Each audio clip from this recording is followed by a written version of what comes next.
Dipersembahkan oleh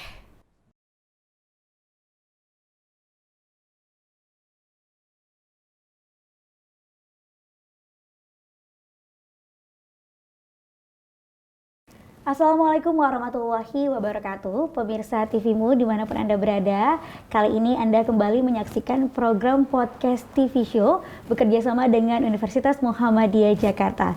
Dan kali ini seperti biasa saya Vini Liani akan menemani Anda selama 1 jam ke depan. Dimana kali ini kita akan berbincang-bincang mengenai kompetensi lulusan dari Prodi Administrasi Publik di era Society 5.0 bersama dengan Ketua Program Studi Administrasi Publik Ibu Nida Handayani SIP MSI. Assalamualaikum Ibu Nida. Waalaikumsalam Mbak Vini. Ya, apa kabar Ibu Nida? Alhamdulillah baik. Alhamdulillah baik ya Bu ya. Dan kali ini saya juga senang sekali pemirsa karena kali ini kita berada di lab audiovisual dari Fisip UMJ Bu Nida ya. Ya, betul. Iya, sungguh luar biasa sekali. Ini bagus sekali lab audiovisualnya. Dimana ini juga bagian dari fasilitas yang diberikan dari Fisip UMJ ya Bu Nida ya. Betul. Baik, Bu Nida, kita kali ini akan berbicara mengenai peluang dari administrasi publik, juga peluang lulusan nantinya dari program studi ini, apalagi di era Society 5.0. Ya. Gitu. Namun boleh dijelaskan juga ini Bu, kira-kira untuk administrasi publik ini, ya, keilmuan administrasi publik ini mencangkup bidang apa saja Bu? Oh iya, baik. Prodi Ilmu Administrasi Publik ini pada prinsipnya dia adalah tata kelola sih ya, tapi memang kita spesifik di publik. Jadi tata kelola di sini adalah tata kelola dalam bidang pemerintahan spesifiknya atau khususnya begitu. Jadi ya ruang lingkupnya di manajemen pemerintahan, kemudian juga kebijakan begitu ya. Ya, jadi di masyarakat dan hubungan masyarakat dengan pemerintahan itu seperti apa begitu. Baik ya. Termasuk juga mempelajari tentang pelayanan di masyarakat. Iya, betul. Gitu ya. Itu manajemen pelayanan publik begitu. Pelayanan publik ya. Kepemimpinan juga mungkin ada di dalamnya. Betul, kepemimpinan, kemudian tadi ya kebijakan publik, kemudian juga pelayanan publik. Nah, itu termasuk ke pengelolaan pengaduan ya. Memang itu bagian dari pelayanan publik. Jadi itu semuanya ruang lingkup dari kajian ilmu administrasi publik begitu. Iya. Nah, melihat itu tadi besaran ruang lingkup bidang dari keilmuan administrasi publik, ini kenapa sih Bu? Ya, administrasi publik ini memiliki peran yang vital ini dalam suatu negara, terutama khususnya di pemerintahan. Ya, karena prinsipnya kan pemerintah ini dalam rangka memberikan pelayanan kepada masyarakat. Nah, untuk memberikan pelayanan yang baik kepada masyarakat, maka perlunya bagaimana sih pengelolaan pemerintahan yang baik sehingga bisa memberikan pelayanan prima kepada masyarakat, termasuk tadi yang sudah disebutkan bahwa ruang lingkup pelayanan manajemen pelayanan publik itu pemerintah bisa memberikan pelayanan yang terbaik begitu. Selain itu juga kajiannya adalah di kebijakan begitu. Kebijakan yang sudah dirumuskan oleh pemerintah begitu ya. Nah, itu kan harus diimplementasikan kepada masyarakat. Nah, implementasi kebijakan ini juga harus bisa terrealisasi dengan baik melalui tadi pelayanan pemerintah kepada masyarakatnya. Tapi sebenarnya ilmu administrasi publik ini atau tata kelola pemerintahan ini tidak hanya menjadi tanggung jawab pemerintah saja, ya, tetapi juga menjadi tanggung jawab bersama. Ya, selain pemerintah juga di dalamnya adalah masyarakat dan sektor private atau sektor swasta, begitu. Jadi dulu administrasi publik ini nomenklaturnya dulu administrasi negara, walaupun sekarang ada beberapa program studi masih menggunakan administrasi negara, tetapi kita perluas lagi menjadi administrasi publik karena apa? Tata kelolanya itu tidak hanya menjadi tanggung jawab pemerintah, tetapi juga menjadi tanggung jawab masyarakat, juga termasuk di dalamnya adalah sektor bisnis atau private begitu. Sektor bisnis atau private. Betul. Ya. Jadi itu juga mencangkup hal tersebut, Ya, tidak hanya peran betul. pemerintah juga, tapi juga sektor bisnis dan private. Betul. Nah, dalam administrasi publik ini juga apa saja sih etika-etika mungkin yang perlu diperhatikan gitu, terutama nanti untuk lulusannya ketika sudah terjun di masyarakat seperti itu, Bu? Ya, baik. Di dalam kajian administrasi publik memang etika administrasi publik itu menjadi salah satu mata kuliah yang ada di ilmu administrasi publik, di mana di dalam tata kelola pemerintahan itu juga perlu diperhatikan etika-etika, misalnya menjadi seorang birokrat gitu ya. Nah, ini salah satu profil. Nah, profil dari program studi ilmu administrasi publik, yaitu birokrat atau ASN yang biasa kita pegawai PNS, negeri gitu ya, gitu PNS ya. ya. Nah, itu perlu memiliki etika di dalam seseorang menjadi seorang birokrat gitu ya. Dalam arti bahwa memberikan pelayanan yang baik begitu ya, tidak ada bentuk-bentuk maladministrasi di sini, misalnya ada pelayanan yang mendiskreditkan begitu ya, atau juga misalnya membedakan, karena pada prinsipnya di dalam pelayanan publik itu semuanya harus dilayani oleh pemerintah begitu, siapapun dia begitu ya. Jadi tidak ada pembedaan terhadap masyarakat begitu. Nah, itu kajian dalam etikanya begitu. Ataupun mungkin ada hal-hal lain yang dilakukan tidak sesuai dengan prosedurnya. Betul. Seperti ada hutan liarnya dan sebagainya, itu yang harus diperhatikan juga ya. Betul, itu yang disebut dengan maladministrasi. Baik, nah tadi Bu Nida juga mengatakan bahwa cakupannya kan tidak hanya di sektor pemerintahan saja, tapi juga menjadi concern bagi pihak swasta dan juga masyarakat ya. Lalu ini bagaimana sih administrasi publik ini juga bisa meningkatkan kinerja dari sebuah organisasi? Ya.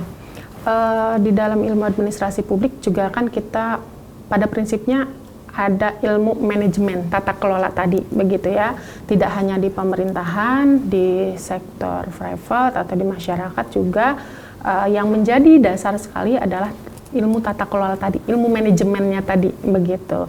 Karena sebenarnya ilmu administrasi publik ini akhirnya dari manajemen ini bisa masuk ke dalam semua lini atau semua sektor begitu ya, karena dasar dari tata kelola atau manajemen tadi begitu. Hanya tadi administrasi publik, sehingga spesifik kita itu di sektor pemerintahan atau sektor publik.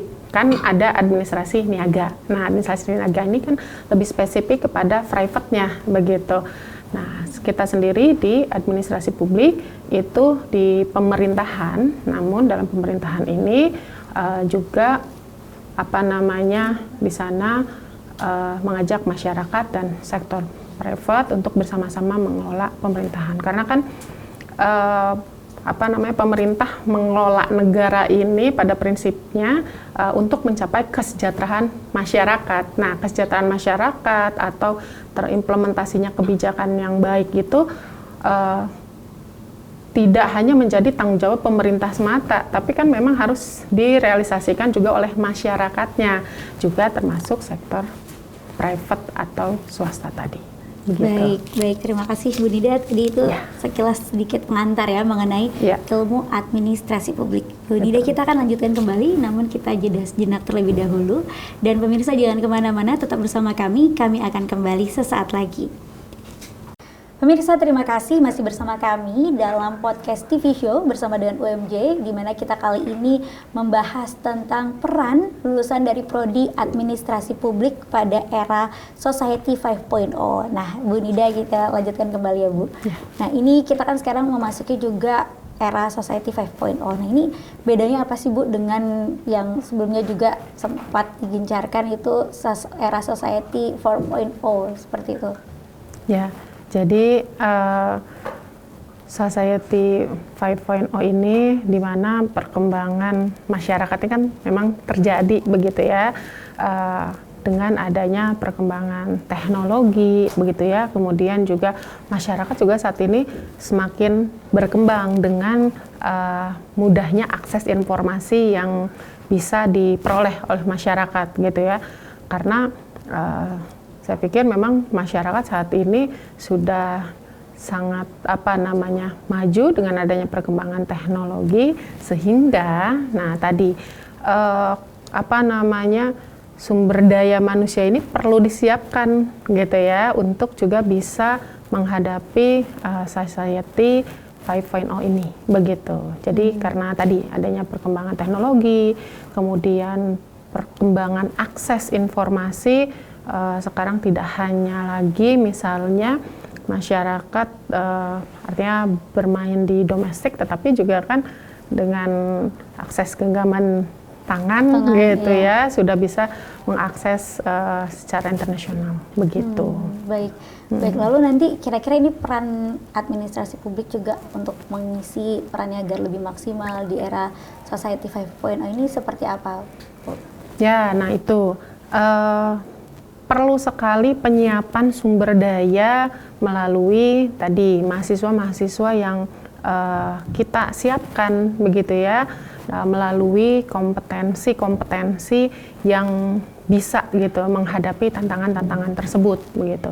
Tidak hanya dalam ruang lingkup kajian ilmu administrasi publik, juga harus disiapkan melalui kompetensi-kompetensi lainnya begitu, termasuk tadi teknologi misalnya, kemudian bahasa dan kemampuan menghadapi tantangan internasional, karena kompetensi sumber daya manusianya begitu ya, mahasiswa di sini dalam arti tidak hanya lagi berkompetisi dengan atau di dalam negeri begitu kan, tapi memang juga akan berkompetisi dengan sumber daya manusia dari luar. Ya. Betul. Baik. Itu jadi harus sudah siap untuk berkompetisi di ranah internasional nantinya. Baik. Betul. Lalu ini juga dalam konteks kaitannya dengan UMJ itu sendiri, untuk mempersiapkan nantinya SDM yang mumpuni dari prodi administrasi publik ini, khususnya nih apa yang dilakukan oleh UMJ khususnya di prodi administrasi publik ini?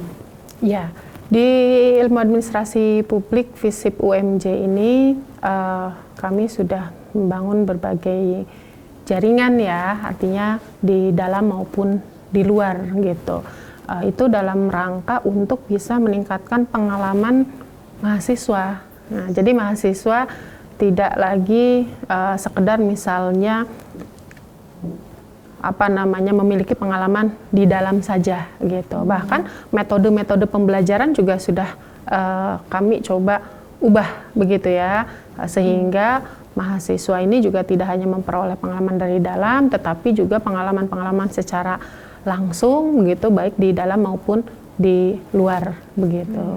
Jadi berbagai program sudah kami coba buat, sudah coba kami laksanakan gitu ya. Ya, dengan program-program misalnya pertukaran mahasiswa baik di dalam maupun di luar negeri begitu. Kemudian juga berbagai kegiatan magang yang memang relevan ya dengan keilmuan administrasi publik begitu. Karena tadi ya, ruang lingkup kami kan tidak hanya di pemerintahan, tetapi juga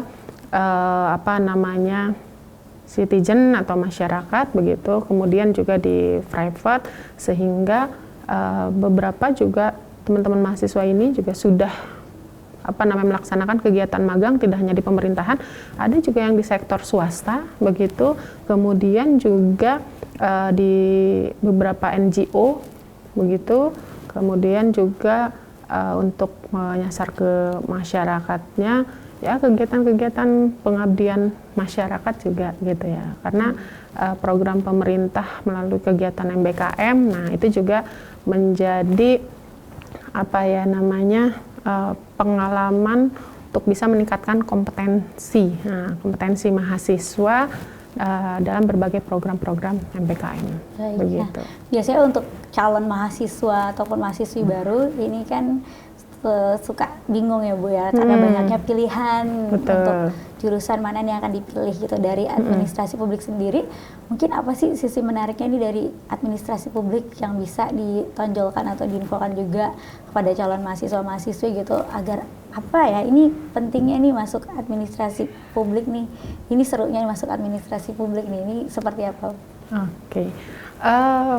Jadi biasanya nih ya, ini kalau yang masuk administrasi publik banyak juga peran orang tua yang peran orang tua yang beranggapan ya anaknya berharap bisa jadi ASN atau PNS gitu ya. Nah, ini juga memang masih banyak.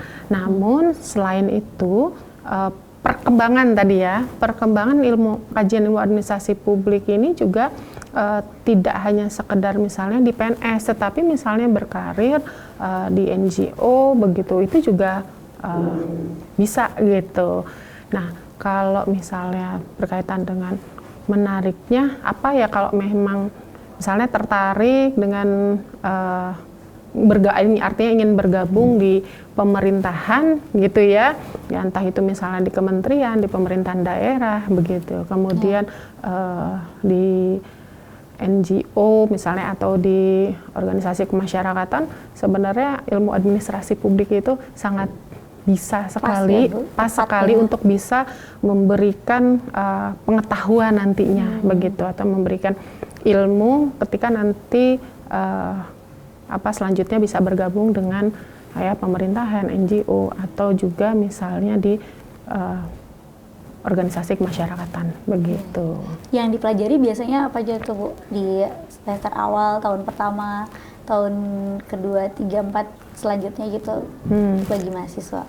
Ya, kalau di Universitas Muhammadiyah Jakarta ini kan memang kami kampus Islam begitu ya, di mana memang di semester-semester awal akan ada beberapa mata kuliah yang artinya basicnya adalah Islam begitu. Walaupun memang semua mata kuliah kami integrasikan juga dengan keislaman begitu ya. Artinya setiap misalnya dalam beberapa kali pertemuan itu akan dikaitkan. Walaupun misalnya manajemen pelayanan publik begitu ya, lalu kaitannya dengan perspektif Islam seperti apa, itu ada semuanya seperti itu. Kalau di semester 1 ya mata kuliah dasar begitu ya, ada termasuk di dalamnya adalah kurikulum nasional. Nah, kurikulum nasional ini kan harus gitu ya, harus diambil, itu yang memang sudah ditetapkan di dalam undang-undang begitu, seperti Pancasila, kewarganegaraan, gitu, bahasa Indonesia ya, itu termasuk beberapa mata kuliah kurikulum nasional itu di semester awal begitu. Kemudian nanti kalau untuk mata kuliah yang spesifik ke prodi itu ada mulai di semester 2, 3 dan seterusnya sampai ke semester 7 begitu. Kemudian itu mata kuliah apa tuh Bu? Karena tadi ya sesuai dengan ruang lingkupnya tuh mata kuliahnya contohnya manajemen pelayanan publik, kemudian pengelolaan pengaduan, kemudian ada karena kita sudah tadi ya untuk menjawab tantangan society 5.0 tadi, maka kita juga ada mata kuliah governance digital atau electronic government, pengelolaan pemerintah berbasis digital. Begitu ya. Kemudian selain itu seri kebijakan publik. Nah, mata kuliah seri kebijakan publik ini ada 4 mata kuliah terkait kebijakan publik, yaitu mata kuliah kebijakan publik, kemudian mata kuliah pengambilan keputusan, mata kuliah analisis kebijakan, dan mata kuliah komunikasi dan advokasi kebijakan publik. Selain itu juga ya mata kuliah lainnya, otonomi daerah, begitu ya. Kemudian juga yang menarik ada mata kuliah kolaborasi pemerintah, masyarakat, dan sektor bisnis. Nah tadi jadi memang mata kuliah tadi untuk bisa memenuhi dan menjawab tantangan society 5.0 tadi, betul. Baik, nah itu tadi beragam mata kuliah nanti akan dipelajari ya Bu ya dalam program studi ini. Tadi ada yang pertama itu manajemen pelayanan publik. Betul. Itu dalam hal pelayanan publik itu contohnya seperti apa tuh Bu? Misalnya manajemen pembuatan apa nih yang masuk ke ranah pelayanan publik itu? Pelayanan publik ini yang menjadi basic di dalam birokrasi sebenarnya ya. Karena kan prinsipnya adanya pemerintah ini kan untuk bisa memberikan pelayanan kepada masyarakat. Kan katanya wakil rakyat itu adalah pelayan rakyat. Karena memang dalam ilmu manajemen pelayanan publik ya itu di mana pemerintah ini bisa memberikan pelayanan kepada masyarakat begitu. Jadi dalam manajemen pelayanan publik ini semua bidang sektor di pemerintahan, baik pemerintahan pusat, pemerintahan daerah, bahkan misalnya di kelurahan atau di kecamatan itu bagaimana sih cara-cara atau prosedur-prosedur memberikan pelayanan publik atau pelayanan prima, pelayanan yang terbaik, bahkan sampai tata cara melayani masyarakat di loket misalnya ya, kalau ada pelayanan loket itu seperti apa. Nah di dalam mata kuliah manajemen pelayanan publik itu kita pelajari, bahkan sampai misalnya membuat SOP gitu, kemudian juga prosedur-prosedur. Nah itu di mata kuliah manajemen pelayanan publik kita pelajari di situ. Termasuk juga berarti strategi bagaimana pelayanan publik itu bisa mudah nanti di masyarakat ya? Betul gitu.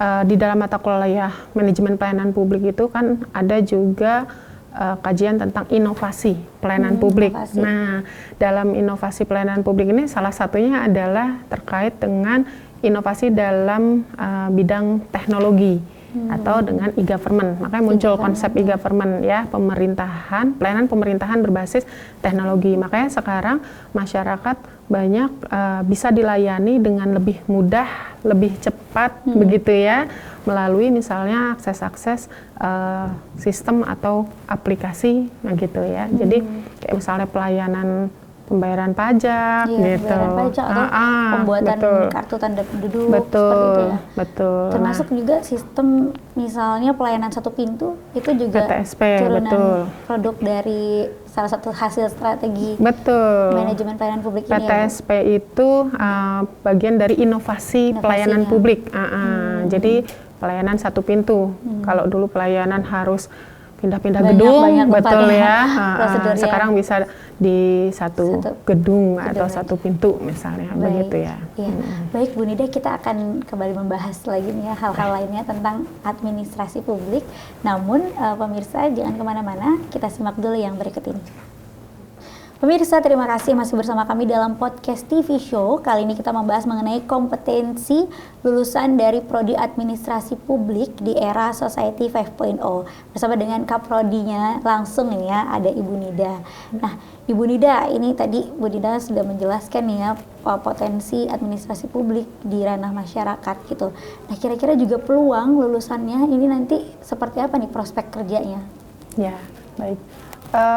Profil lulusan dari Prodi Ilmu Administrasi Publik itu ada 4 begitu ya. Yang pertama adalah sebagai administrator publik gitu, atau di manajer tingkat pertama begitu. Kemudian yang kedua yaitu sebagai birokrat atau tadi ASN, PNS gitu ya.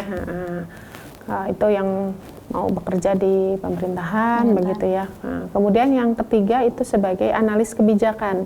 Nah, tadi kan sebelumnya sudah saya sampaikan bahwa ada beberapa mata kuliah kebijakan publik. Nah, itu untuk mendukung profil lulusan sebagai analis kebijakan begitu.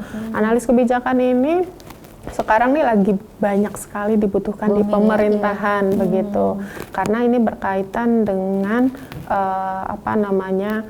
regulasi yang dibuat oleh pemerintah begitu. Tahapannya kan dari mulai ada formulasi begitu ya, kemudian juga ada advokasi begitu. Nah, kemudian juga ada nanti ada analis gitu ya, di analisis bagaimana kebijakan yang dibuat oleh pemerintah dalam rangka memang untuk bisa membantu masyarakat ya, tergantung memang pada kebijakan apa begitu ya. Artinya aturan-aturan yang dibuat oleh pemerintah untuk bisa muaranya tadi memberikan kesejahteraan kepada masyarakat begitu ya. Itu tadi yang ketiga. Kemudian yang keempat adalah pengelola kegiatan lapangan. Nah, termasuk di dalamnya adalah sebagai peneliti gitu ya. Kalau di NGO kebijakan atau advokasi yang fokus pada advokasi kebijakan gitu ya, untuk mendorong misalnya pemerintah bisa menyelesaikan satu kebijakan publik. Misalnya nih contoh, sekarang ini sedang dirumuskan kebijakan berkaitan dengan bagaimana bisa melindungi asisten rumah tangga gitu ya. Aturan-aturan asisten rumah tangga yang belum ada regulasinya, misalnya jelas ini bagaimana nih hak-hak mereka atau seperti apa. Nah, misalnya ada NGO yang memang mereka mau nge-push gitu ya, push ke pemerintah untuk bisa segera dirumuskan atau bahkan segera disahkan regulasi tersebut begitu. Nah, itu melalui advokasinya. Nah, itu kita pelajari bagaimana cara melakukan advokasi begitu kan. Nanti di pemerintah sendiri bagaimana kebijakan atau regulasi tersebut diformulasikan gitu. Bahkan sampai disahkan kebijakan tersebut dan bagaimana implementasinya di masyarakat. Nah, itu dipelajari di ilmu administrasi publik. Gitu. Baik, menarik. Jadi ada yang bisa langsung terjun di pemerintahan, membuat ataupun juga menjalankannya. Ada juga yang di NGO itu dia mengamati ya, dan juga melihat apakah ini sudah tepat sasaran ataupun juga ada yang belum tersentuh nih. Jadi bisa mendesak pemerintah untuk membuat regulasi akan tadi kebijakan publik tersebut ya. Penida ini menarik. Lalu untuk terkait prodi administrasi publik sendiri, program apa aja juga nih yang dibuat untuk menunjang akademik dari mahasiswanya? Ya, tadi berkaitan dengan untuk mendukung ya kompetensi mahasiswa, karena kan kita sekarang kurikulumnya berbasis OBE atau Outcome Based Education. Nah, jadi pembelajarannya adalah berbasis capaian gitu loh. Bagaimana sih capaian pembelajarannya? Jadi tidak hanya misalnya belajar di kelas tanpa terukur apa capaiannya, tetapi sekarang kita menerapkan kurikulum bagaimana teman-teman mahasiswa ini selain belajar teori di dalam kelas, tetapi secara langsung juga bisa menerapkan begitu, sehingga beberapa program kita buat untuk mendukung capaian lulusannya. Ya, seperti misalnya kita sudah melakukan beberapa kerjasama dengan NGO yang spesifik di advokasi atau di kebijakan publik begitu ya. Ada seperti misalnya IPC. Ya, itu Indonesian Parliamentary Center. Nah, kemudian juga di Patiro contohnya. Nah, Patiro ini juga NGO yang berkecimpung dalam bidang advokasi kebijakan begitu ya, atau penelitian-penelitian terkait dengan kebijakan. Nah, itu teman-teman kita sudah lakukan untuk bisa magang di sana. Nah, jadi teman-teman mahasiswa ini ketika magang di sana mereka belajar gitu ya, bagaimana proses advokasi tersebut, bagaimana proses formulasi tersebut, dan magang itu dilaksanakan selama 6 bulan bahkan. 6 bulan. Betul. Satu semester itu betul. Ya. Jadi teman-teman ini selama 1 semester itu tidak melaksanakan perkuliahan. Nah, jadi kami konversi itu program MBKM. Itu salah satunya. Itu di magang. Semester berapa tuh biasanya? Nah, MBKM itu kita laksanakan di semester 5 dan 6. 5 dan 6. Semester 5 dan 6 itu kita laksanakan program MBKM seperti magang, penelitian, kemudian bina desa atau KKN, begitu ya. Dan project independen, lalu proyek kemanusiaan. Nah, itu beberapa program MBKM yang semester 5 dan 6. Tapi MBKM di semester 3 dan 4 juga kita laksanakan pertukaran mahasiswa. Pertukaran mahasiswa ini jadi misalnya mahasiswa kita ada yang kita kirim ke perguruan tinggi lain di di Indonesia gitu ya. Misalnya kemarin ada yang ke Universitas Maliku Saleh.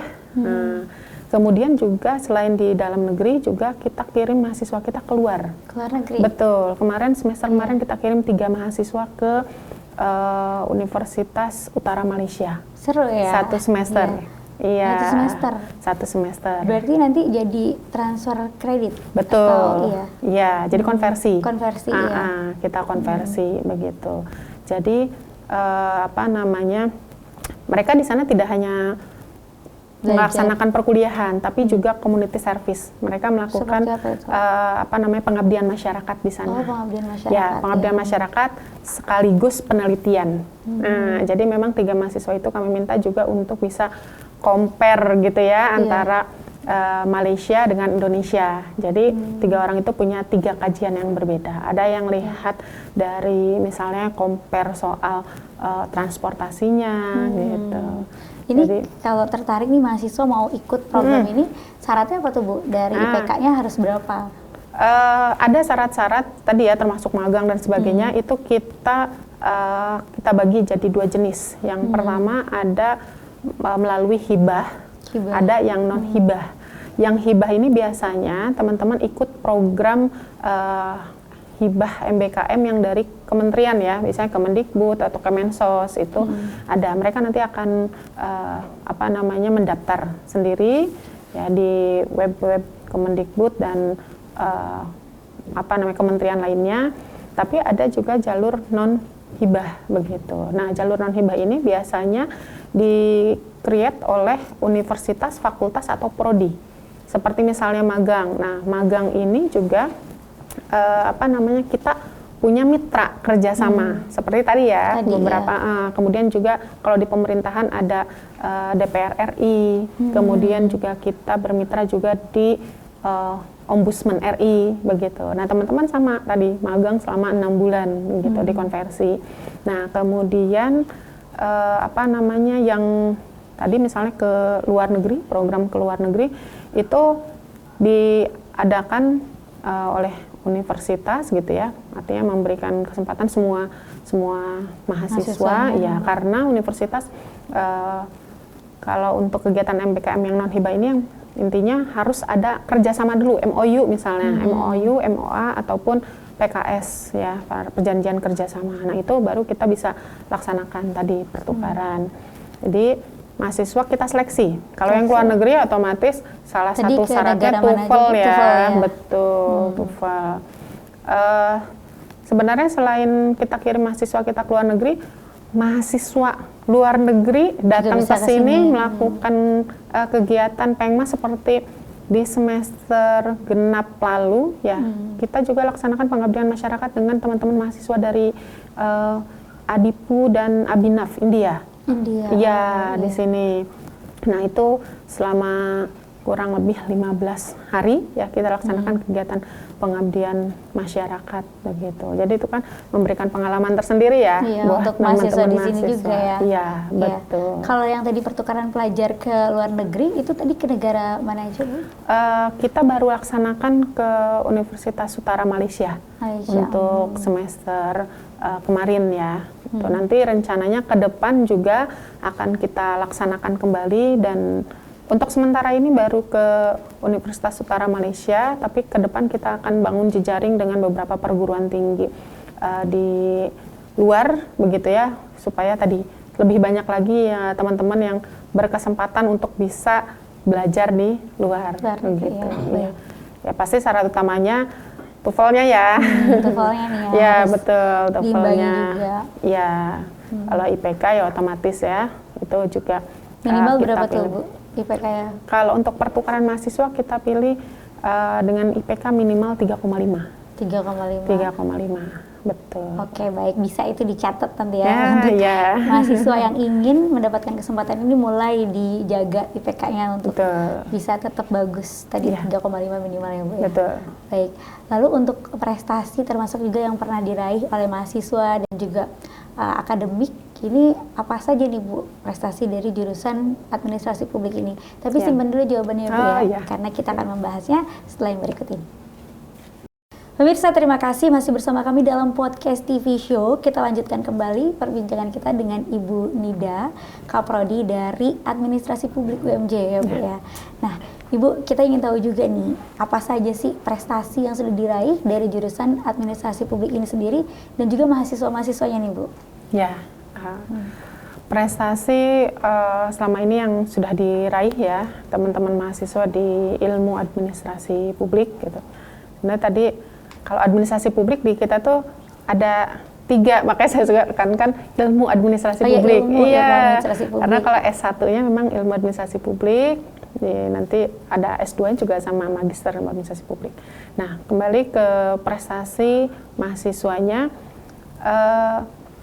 teman-teman administrasi publik ini memang kan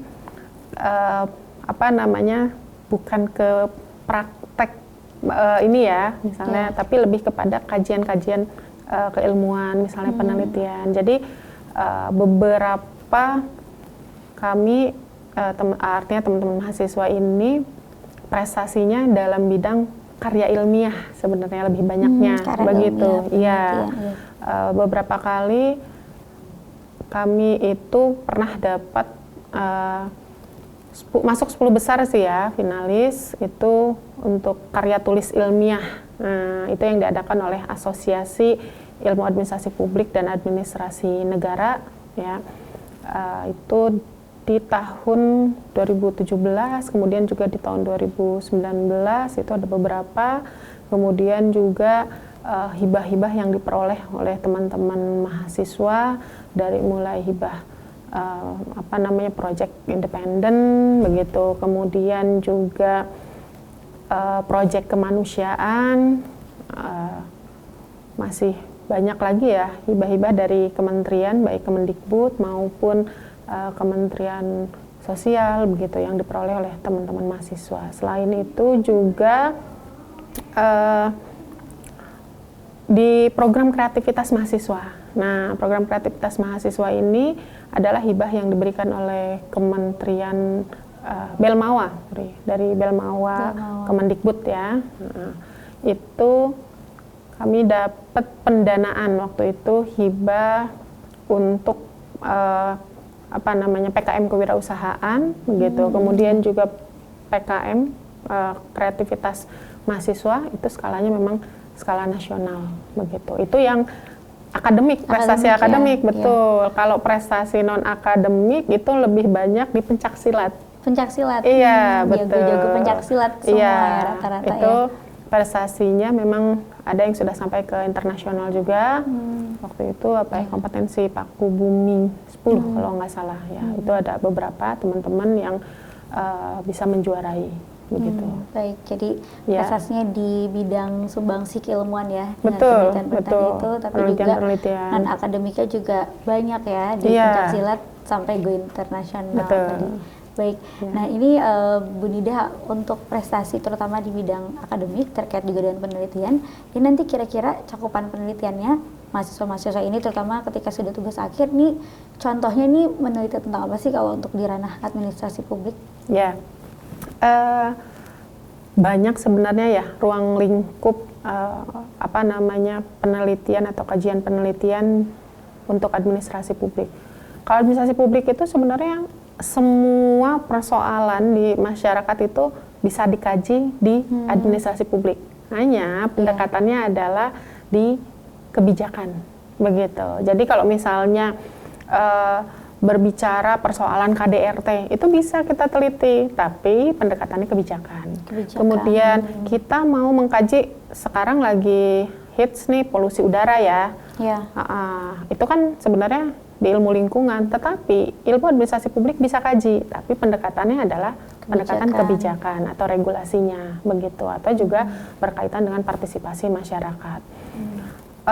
Berbicara sampah gitu ya, itu bisa juga dikaji oleh ilmu administrasi publik gitu, tapi tadi pendekatannya adalah kebijakan.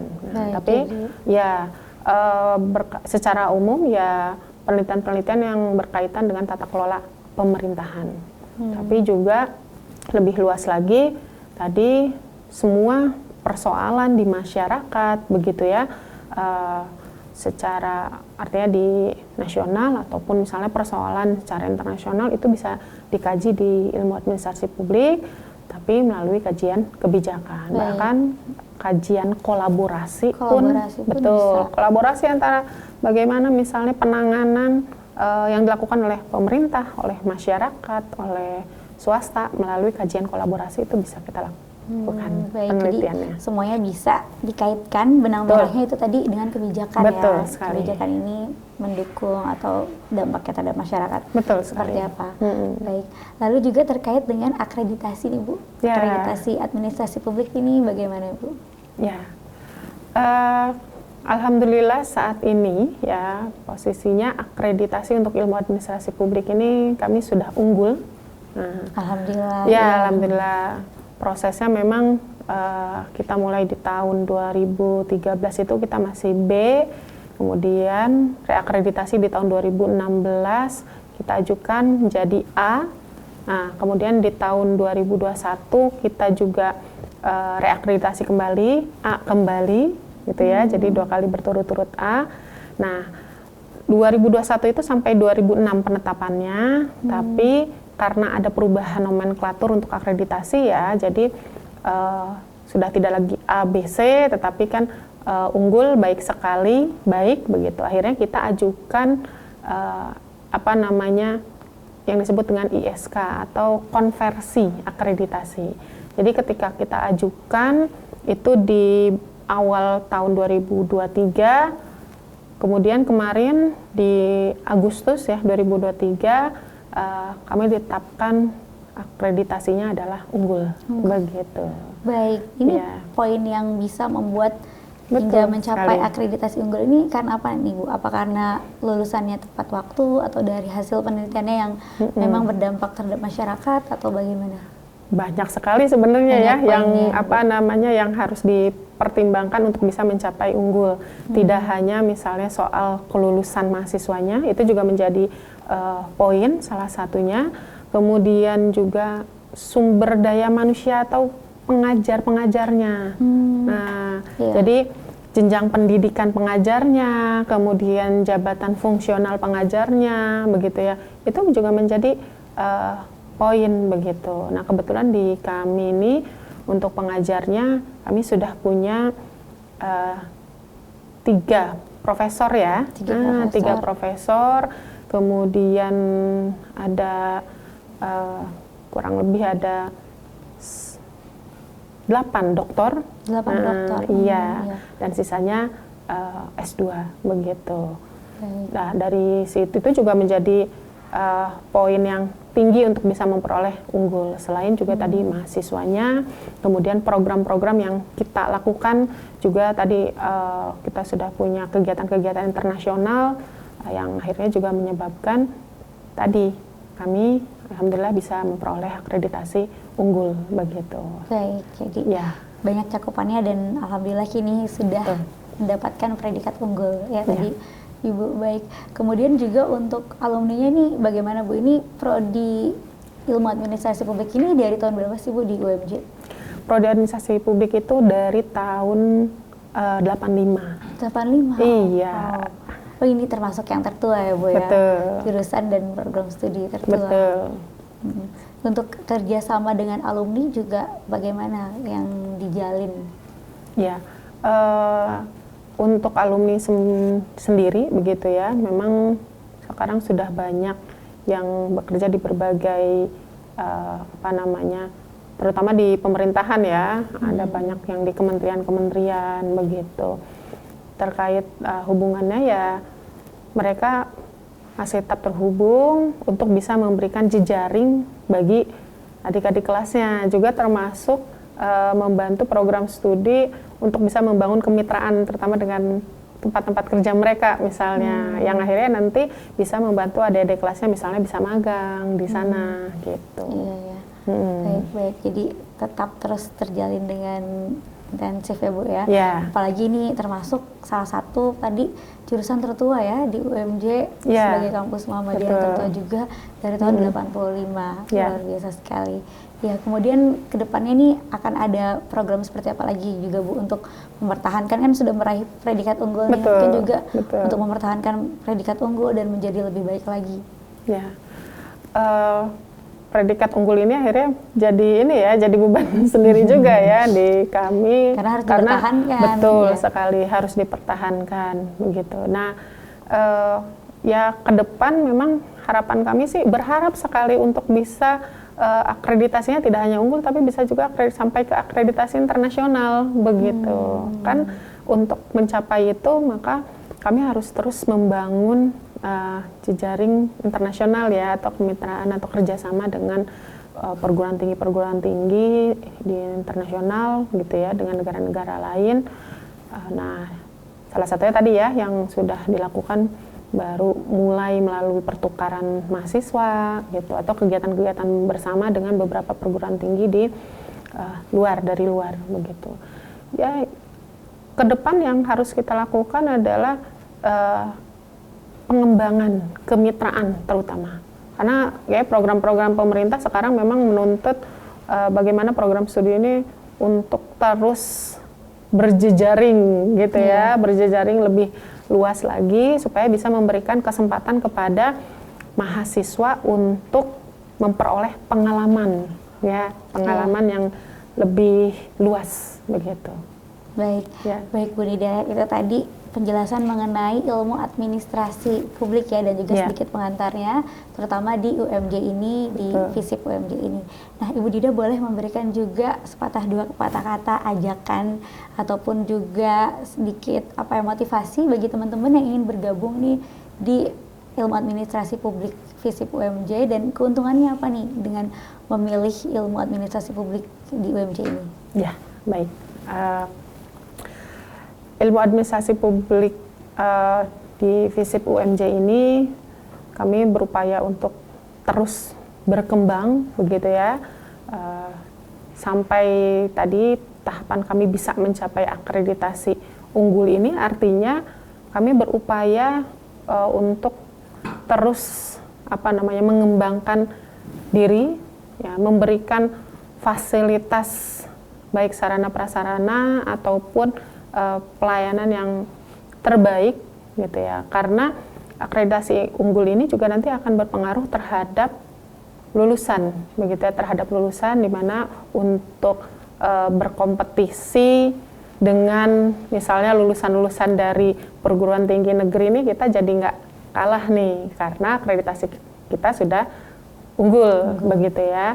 Kemudian juga bagi teman-teman yang tertarik dalam pengelolaan pemerintahan begitu, nah bisa bergabung di Prodi Ilmu Administrasi Publik.